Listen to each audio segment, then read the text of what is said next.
Drop it. Real numbers की बात हो रही है, इमेजिनरी की बात नहीं कर रहा हूं। अगर रियल नंबर्स की बात हो रही है, आपको कुछ चीजें ध्यान रखनी है। Alpha plus beta a minus b upon a होता है। अल्फा गुणा beta A C upon a होता है। अल्फा गुणा बीटा सी अपॉन ए होता है। अब यहां ध्यान रखना, अगर सी और ए दोनों ए की साइन में हो, इक्वेशन ऐसे लिखी जाएगी a x square plus b x plus c बराबर 0। ए और सी दोनों सेम साइन का मतलब या तो दोनों प्लस में या दोनों माइनस में। नॉर्मली अगर ये माइनस में हो ए तो उसको प्लस में कर लिया जाता है, पूरी इक्वेशन के प्लस माइनस चेंज कर देते हैं। तो अपनी कोशिश रहती है एक्स स्क्वायर का कोफिशिएंट हो उसको प्लस में रखने की, और अगर प्लस में नहीं है तो पूरी इक्वेशन के प्लस माइनस चेंज कर दो। ये प्लस का अगर माइनस में है तो पूरी इक्वेशन के प्लस माइनस चेंज करे जा सकते हैं। अगर ए और सी के साइन एक जैसे हैं, या तो दोनों पॉजिटिव पॉजिटिव हों, जैसे ये पॉजिटिव है तो मूलों का गुणनफल क्या आएगा, पॉजिटिव आएगा। जैसे ये कहें कि एक रूट है 3 और या अल्फा गुणा बीटा बराबर 6 आ गया।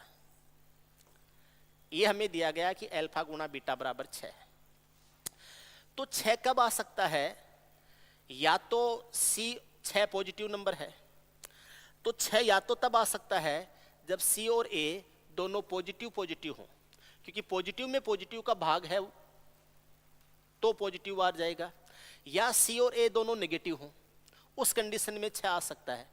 ऐसा नहीं हो सकता कि सी पॉजिटिव और ए नेगेटिव हो, या सी नेगेटिव हो और ए पॉजिटिव हो।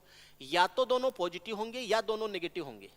तो अगर अल्फा गुणा बीटा बराबर सी अपॉन ए आ रहा है और सी अपॉन ए यानी अल्फा गुणा बीटा है ये पॉजिटिव हो, सी अपॉन ए का मान पॉजिटिव हो, या ये कह सकते हैं ए तथा सी इन सेम साइन यानी दोनों प्लस प्लस में हो या दोनों माइनस माइनस में हो, उस कंडीशन में both roots will be in same sign. या तो दोनों रूट्स पॉजिटिव होंगे या दोनों रूट्स है वो क्या होंगे, नेगेटिव होंगे। ये आपको पहली बात ध्यान रखनी है कि रूट्स पॉजिटिव होंगे या रूट नेगेटिव होंगे। क्लियर है। दूसरी कंडीशन, अगर अल्फा गुणा बीटा मूलों का गुणनफल नेगेटिव है, मूलों का गुणनफल नेगेटिव है। मूलों का गुणनफल नेगेटिव कब हो सकता है, सी और एक में से एक पॉजिटिव हो और एक नेगेटिव हो। उस कंडीशन में ये पॉजिटिव और ये नेगेटिव हो, या ये पॉजिटिव और ये नेगेटिव, उस कंडीशन में ये नेगेटिव आएगा। अगर ये कहा लिखा हुआ है a and c are in different sign,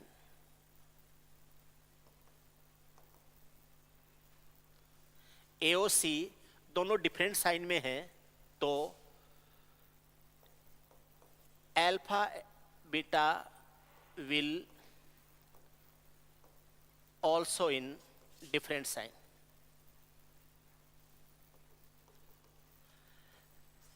alpha और बीटा है उनके भी साइन डिफरेंट होंगे, एक प्लस में होगा एक नेगेटिव माइनस में होगा।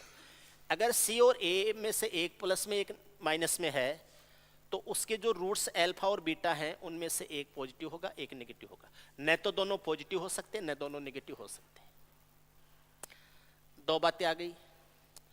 अब यहां पर आया था कि ए और सी अगर दोनों सेम साइन में हैं तो दोनों रूट या तो पॉजिटिव होंगे या दोनों नेगेटिव होंगे। इस पहली बात को आप दो तरीके से आगे बढ़ा सकते हो। दोनों पॉजिटिव कब होंगे, दोनों रूट्स पॉजिटिव कब होंगे, उसका पता चलेगा यहां से। अगर दोनों रूट पॉजिटिव होंगे तो ये माइनस बी अपॉन ए है, ये b का मान b नेगेटिव होना चाहिए ताकि माइनस बी पॉजिटिव हो जाए। ये माइनस बी अपॉन ए है, तो b का मान नेगेटिव होगा तो माइनस बी है वो पॉजिटिव हो जाएगा। तो इसका मतलब क्या हो जाएगा, अगर b a और c तो सेम साइन में है, अब जो b का साइन है वो a से डिफरेंट होना चाहिए। b a और b है वो सेम साइन में है, तो दोनों रूट है वो सेम साइन में होंगे। तो b का जो साइन है, साइन ऑफ b, अगर sign of b is different sign, different, then both roots will be positive, will be positive। याद रखना a और c तो सेम साइन में है, अगर b का साइन डिफरेंट हुआ तब तो दोनों रूट हैं पॉजिटिव, और अगर b का साइन भी वही हुआ जो a और c का है, उस कंडीशन में दोनों रूट होंगे नेगेटिव।